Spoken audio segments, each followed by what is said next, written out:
नमस्कार।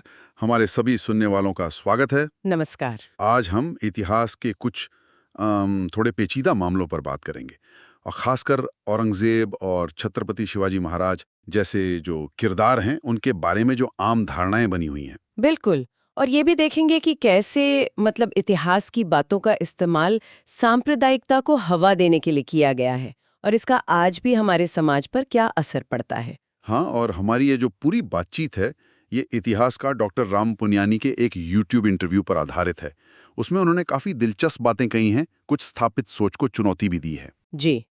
तो हमारा मकसद यही है कि इस जानकारी को थोड़ा कुरेदें, अलग अलग नजरिए समझें और ये जानने की कोशिश करें कि इतिहास की ये समझ, ये व्याख्याएं हमारे आज को कैसे बनाती हैं। तो चलिए गोता लगाते हैं। हाँ, चलिए शुरुआत औरंगजेब से करते हैं। आमतौर पर उन्हें कैसे देखा जाता है? एक कट्टर शासक, हिंदू विरोधी, मंदिर तोड़ने वाला, यही छवि है ना? हाँ, बिल्कुल यही छवि है। लेकिन इंटरव्यू में जो बातें हैं वो थोड़ी अलग तस्वीर पेश करती हैं।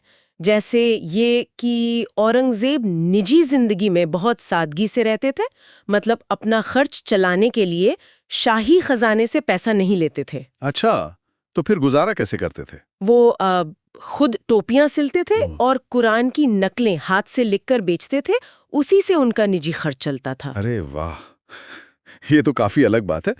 लेकिन मंदिरों वाला मामला, जो कहा जाता है कि उन्होंने बहुत मंदिर तोड़े, इंटरव्यू में क्या कहा गया इस पर?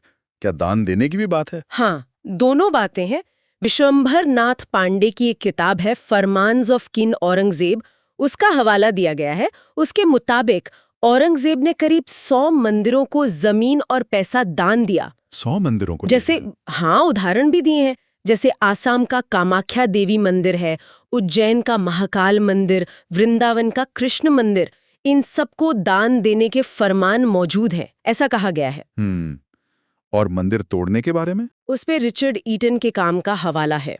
उनके मुताबिक दस्तावेजों में सिर्फ करीब 12 मंदिरों को तोड़ने का जिक्र मिलता है और वजहें भी अक्सर धार्मिक से ज्यादा राजनीतिक या स्थानीय झगड़ों से जुड़ी होती थीं। जैसे कोई उदाहरण? जैसे काशी विश्वनाथ मंदिर का मामला है। कहा जाता है कि वहां कोई अपराध हुआ था और फिर स्थानीय हिंदू राजाओं ने ही शिकायत की थी, जिसके बाद वो कार्रवाई हुई। तो वजह सिर्फ धार्मिक कट्टरता नहीं थी। यानी फैसले लेते वक्त सत्ता, राजनीति, ये सब भी उतना ही जरूरी था? बिल्कुल। उनके दरबार में ऊंचे पदों पर हिंदू अधिकारी भी थे। राजा रघुनाथ राय थे जो वित्त विभाग देखते थे। राजा जयसिंह, राजा जसवंत सिंह ये बड़े सैन्य अधिकारी थे। अच्छा। यहाँ तक कि औरंगजेब ने गोलकुंडा की एक मस्जिद भी तुड़वाई थी। मस्जिद? क्यों? क्यों? क्योंकि वहां के नवाब ने शाही खजाना छुपा रखा था और वो लगान नहीं दे रहा था। तो जाहिर है मामला सत्ता, खजाने, साम्राज्य विस्तार इन सब से जुड़ा था, सिर्फ धर्म से नहीं। ये वाकई दिलचस्प है कि कैसे एक ही शासक की छवि पाकिस्तान में अलग है, भारत में बिल्कुल अलग। हाँ, ये नजरिए का खेल है। अब शिवाजी महाराज पर आते हैं। उनके और मुगलों के संघर्ष को अक्सर कैसे देखा जाता है कि ये हिंदू बनाम मुस्लिम लड़ाई थी? हाँ, यही आम धारणाएं, लेकिन इंटरव्यू इससे भी थोड़ा और कॉम्प्लेक्स बनाता है। देखिए, शिवाजी महाराज की अपनी सेना में कई मुसलमान ऊंचे ओहदों पर थे। सिद्दी संबाल, इब्राहिम गार्दी, दौलत खान जैसे नाम हैं। और दूसरी तरफ औरंगजेब ने शिवाजी महाराज के खिलाफ किसे भेजा था? राजा जसवंत सिंह को, जो खुद एक हिंदू राजपूत थे। अच्छा, हाँ। तो ये क्या दिखाता है? यही कि ये लड़ाई मुख्य रूप से सत्ता की थी, क्षेत्र विस्तार की थी, अपने प्रभाव को बढ़ाने की थी। इसे सिर्फ हिंदू मुस्लिम के चश्मे से देखना शायद सही नहीं है। और जो औरंगजेब के दरबार में शिवाजी महाराज का अपमान हुआ था, उसका क्या कारण बताया गया है? मामला था मनसबदारी का। मुगल दरबार में पद और ओहदे की जो व्यवस्था थी, शिवाजी महाराज को 5,000 सरदारों की कतार में खड़ा किया गया। अच्छा। इसे उन्होंने अपना अपमान समझा और कहा जाता है कि इसमें भी राजा जसवंत सिंह की भूमिका थी, उन्हें उस पंक्ति में रखवाने में। तो ये भी धर्म का नहीं बल्कि पद और सम्मान का मामला था। बिल्कुल ऐसा ही एक और मामला है अकबर और राणा प्रताप का। उसे भी अक्सर धार्मिक रंग दिया जाता है। जी, जबकि इंटरव्यू के अनुसार यहाँ भी जो मुख्य झगड़ा था वो मनसबदारी को लेकर ही था, पद और सम्मान। राणा प्रताप शायद 10,000 का पद चाहते थे, अकबर ने 5,000 का प्रस्ताव दिया। टोडरमल की सलाह पर बात नहीं बनी तो लड़ाई हुई। और लड़ाई में सेनाएं कैसी थी? देखिए, अकबर की सेना को लीड कौन कर रहा था? राजा मान सिंह, एक हिंदू। और राणा प्रताप की तरफ कौन थे? उनके सेनापति राम सिंह तो थे ही, साथ में हकीम खां सूर जैसे पठान सेनापति भी थे। कहते प्रताप की 3000 की फौज में करीब 1000 पठान सिपाही थे। तो ये दिखाता है कि वफादारी उस वक्त धर्म से ज्यादा अहम थी। अकबर के दरबार में भी नवरत्न थे। उनमें बीरबल, राजा तोडरमल जैसे हिंदू शामिल थे। राजपूत रानियों से विवाह भी किया, जैसे जोधाबाई। तो फिर ये जो सोच है हिंदू राज मुस्लिम राज वाली, ये आई कहाँ से? क्या इसमें अंग्रेजों का हाथ था? इंटरव्यू में इसी तरफ इशारा किया गया है। जेम्स मिल जैसे जो ब्रिटिश इतिहासकार थे, उन्होंने भारतीय इतिहास को धर्म के आधार पर बांट दिया। हिंदू काल, मुस्लिम काल और फिर ब्रिटिश काल। हाँ, ध्यान देने वाली बात है कि उन्होंने अपने काल को ईसाई काल नहीं कहा। बिल्कुल, ये सोची समझी रणनीति थी, बांटो और राज करो। इससे हुआ ये कि राजाओं के शासन को सिर्फ धर्म से जोड़कर देखा जाने लगा, जबकि असल में उनके फैसले सत्ता, संपत्ति, जमीन इन सब पर आधारित होते थे। धर्म बस एक पहलू था। और इसका नतीजा क्या हुआ? इतिहास की गलत व्याख्या। हाँ, इतिहास को तोड़ मरोड़ कर पेश किया गया। शासकों के सिर्फ बुरे काम जैसे मंदिर तोड़ना उनको खूब उछाला गया, और जो अच्छे काम थे जैसे दान देना उनको अनदेखा कर दिया गया या छुपा दिया गया। टीपू सुल्तान का भी उदाहरण दिया शायद। जी हाँ, टीपू सुल्तान पर मंदिर तोड़ने के आरोप लगते हैं, पर यह भी सच है कि कांची कामकोटी पीठम में उनके दान का कांस्य शिलालेख आज भी मौजूद है। उनके दीवान पूर्णिया एक ब्राह्मण थे, तो पूरी तस्वीर नहीं दिखाई जाती, और ऐसी एक तरफा बातों से ही बाद में आरएसएस और मुस्लिम लीग जैसी विचारधाराओं को बल मिला। लेकिन इस बंटवारे वाली सोच के बीच भी भारत की जो मिलीजुली संस्कृति थी वो तो चल ही रही थी। तुलसीदास का जिक्र आया था। बिल्कुल, तुलसीदास जी को क्यों विरोध झेलना पड़ा था? क्योंकि उन्होंने रामचरितमानस संस्कृत के बजाय आम लोगों की भाषा अवधी में लिखी थी। ब्राह्मणों ने उनका बहिष्कार तक किया। और उनकी कवितावली में एक पद है, मांग के खाइबो मसीत में सोइबो, मतलब मांग कर खाता हूँ, मस्जिद में सोता हूँ। ये उस दौर के समाज का एक पहलू दिखाता है। अकबर ने उन्हें नवरत्न बनने का न्योता दिया था, पर उन्होंने ठुकरा दिया। और इस्लाम कैसे फैला भारत में? क्या ये सिर्फ तलवार के जोर पर हुआ जैसा कहा जाता है? इंटरव्यू इस धारणा को भी चुनौती देता है। बताया गया है कि इस्लाम भारत में आने का मुख्य रास्ता अरब व्यापारियों का था, खासकर केरल के तट पर। चेरमन जुमा मस्जिद बहुत पुरानी है। अच्छा। और दूसरा बड़ा कारण, जैसा कि स्वामी विवेकानंद ने भी माना है, वो था जाति व्यवस्था का अत्याचार।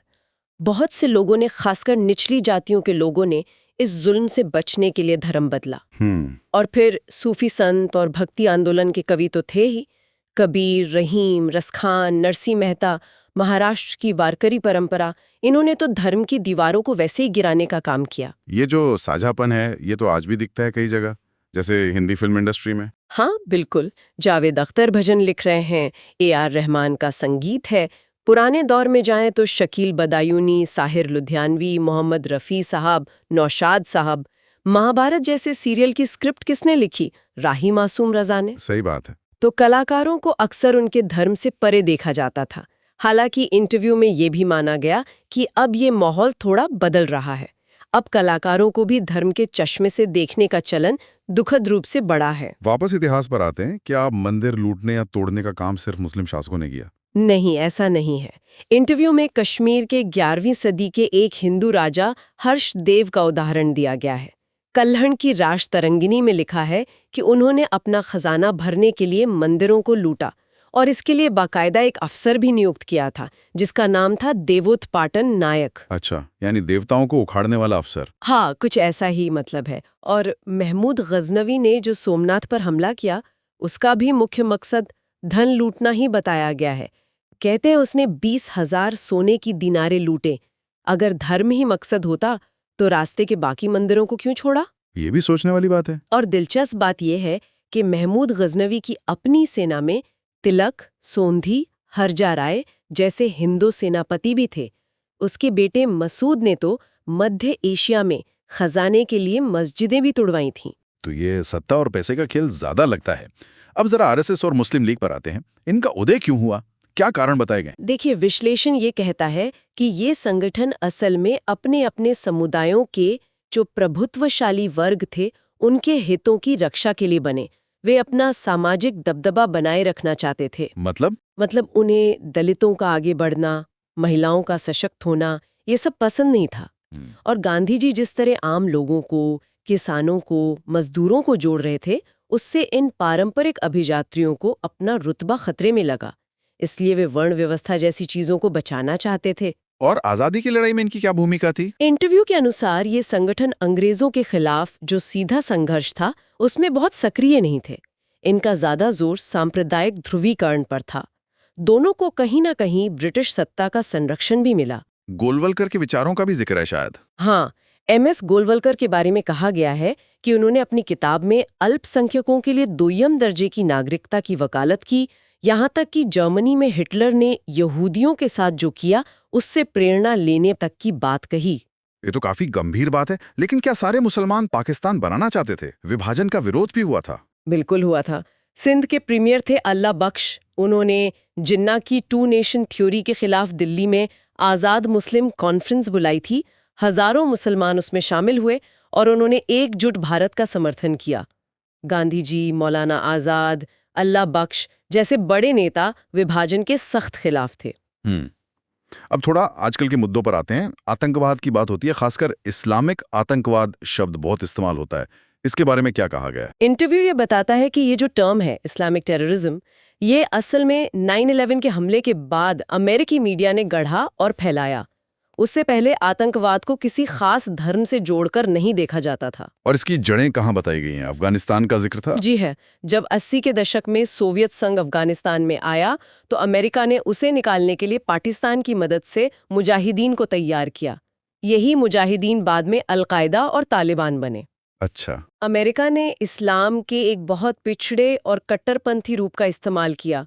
पाकिस्तान में मदरसे खोले गए, ट्रेनिंग कैंप्स चलाए गए, वहां बच्चों को पढ़ाया जाता था A for Allah, B for bomb. अरे हाँ, और बाद में हिलेरी क्लिंटन ने खुद माना भी कि हमने इन्हें बनाया था रूसियों से लड़ने के लिए और बाद में यही हमारे दुश्मन बन गए। क्या इसका तेल से भी कोई कनेक्शन बताया गया है? हाँ, इस तरफ इशारा है कि ज्यादातर आतंकवाद की घटनाएं पश्चिम एशिया यानी मिडिल ईस्ट में केंद्रित है, जो तेल से अमीर इलाका है। दुनिया के सबसे बड़े मुस्लिम आबादी वाले देश जैसे इंडोनेशिया, जो तेल क्षेत्रों से दूर हैं, वहां इस तरह का अंतर्राष्ट्रीय इस्लामिक आतंकवाद बहुत कम है। और इस आतंकवाद का शिकार कौन हो रहा है सबसे ज्यादा? इंटरव्यू के मुताबिक इसके सबसे बड़े शिकार खुद मुसलमान ही हैं। पाकिस्तान की प्रधानमंत्री बेनजीर भुट्टो की हत्या हुई, लाखों आम पाकिस्तानी नागरिक मारे गए। तो ये तस्वीर भी देखनी चाहिए। हाँ, और ये भी याद दिलाया गया कि भारत में भी जो धमाके हुए, मालेगांव, अजमेर शरीफ दरगाह, मक्का मस्जिद, समझौता एक्सप्रेस, उनमें साध्वी प्रज्ञा सिंह ठाकुर, स्वामी असीमानंद जैसे नाम भी सामने आए हैं। हेमंत करकरे की जांच का भी जिक्र है। जी बिल्कुल। तो पूरी तस्वीर देखने की जरूरत है, न कि सिर्फ वो जो हमें एक खास नैरेटिव के तहत दिखाया जाता है। अब एक और संवेदनशील मुद्दे पर आते हैं, बाबरी मस्जिद विध्वंस और राम मंदिर विवाद। मस्जिद गिराने का क्या असर बताया गया है? उसे भारतीय लोकतंत्र और समाज के लिए एक बहुत ही खतरनाक मोड़ बताया गया है। कहा गया है कि उसने सांप्रदायिकता को संस्थागत बना दिया और मुंबई जैसे शहरों में भयानक दंगे भड़के। श्री कृष्णा कमीशन की रिपोर्ट का भी हवाला है। और क्या वाकई वहां मंदिर होने के पुख्ता सबूत मिले थे? पुरातत्व विभाग की खुदाई में सबूतों को लेकर काफी विवाद रहा है। इंटरव्यू में बताया गया कि के मोहम्मद जैसे कुछ पुरातत्वविदों ने मंदिर के अवशेष मिलने की बात कही, तो बहुत से दूसरे इतिहासकारों और पुरातत्वविदों ने उसे नकारा। बाद में वहां बौद्ध विहार के अवशेष मिलने की बात भी सामने आई। एक दिलचस्प बात यह भी है कि तुलसीदास, जो अकबर के समकालीन थे और अयोध्या के पास ही रहते थे, उन्होंने रामचरितमानस में कहीं भी मंदिर तोड़े जाने का जिक्र नहीं किया है।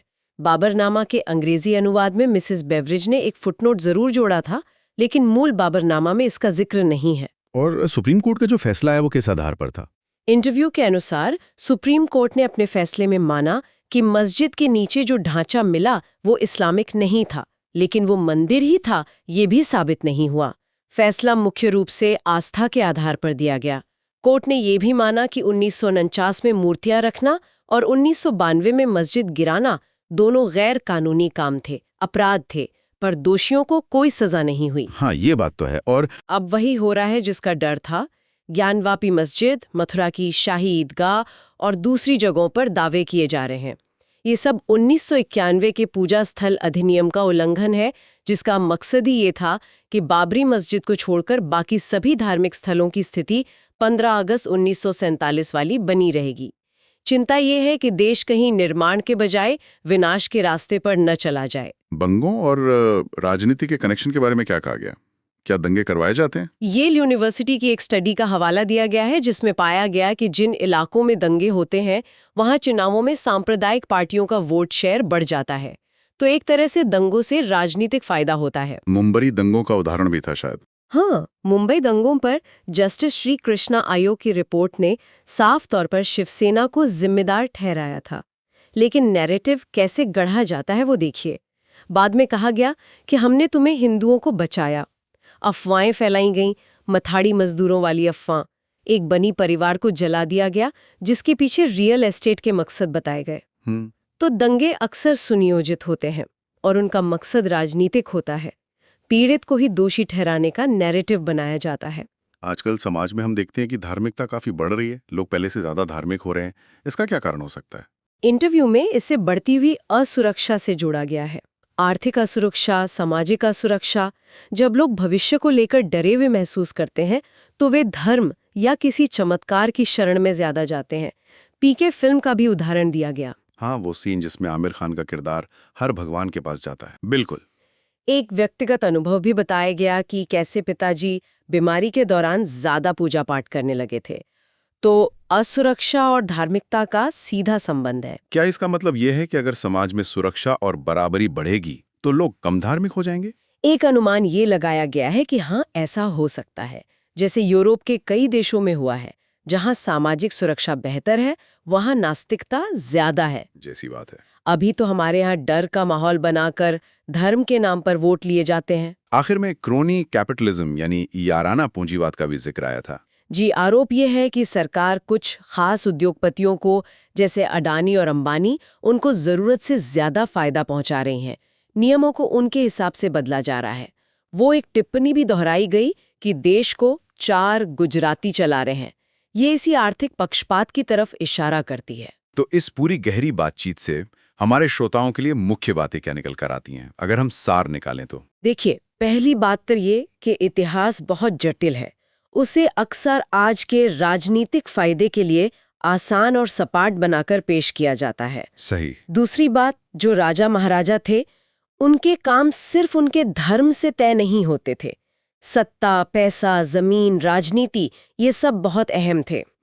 तीसरी, भारत में हमेशा से एक मिली-जुली संस्कृति रही है, गंगा जमुनी तहजीब जिसे कहते हैं। सही। ये टकरावों के बावजूद बनी रही। बिल्कुल। चौथी, सांप्रदायिकता अक्सर इतिहास की गलत समझ, गलत व्याख्याओं और राजनीतिक इरादों से फैलाई जाती है। और पांचवी, जिसे हम इस्लामिक आतंकवाद सुनते हैं, उसकी जड़ें हाल के दशकों की भू राजनीति, खासकर अमेरिका की नीतियों और तेल के खेल में ज्यादा गहरी हैं। इसे सिर्फ धर्म से जोड़ना पूरी कहानी नहीं है। ये सारी बातें वाकई सोचने पर मजबूर करती हैं। हमारे श्रोताओं के लिए आज का हमारा अंतिम विचार जो इसी चर्चा से जुड़ा है। इंटरव्यू में स्वामी विवेकानंद का हवाला था कि भारत में धर्म बदलने का एक बड़ा कारण जातिगत अत्याचारों से छुटकारा पाना भी था। तो सवाल यह है कि अगर आज हम भारत के समाज में जो गहरी जड़ें जमा चुकी सामाजिक और आर्थिक असमानताएं हैं, उन्हें ईमानदारी से खत्म करने की कोशिश करें, तो क्या इससे सांप्रदायिक सद्भाव बनाने में मदद मिलेगी? क्या हम इतिहास के जख्मों से आगे बढ़कर एक ज्यादा मजबूत, ज्यादा सच्ची राष्ट्रीय पहचान बना पाएंगे? इस पर जरूर सोचिएगा। बिल्कुल, जरूर सोचिएगा।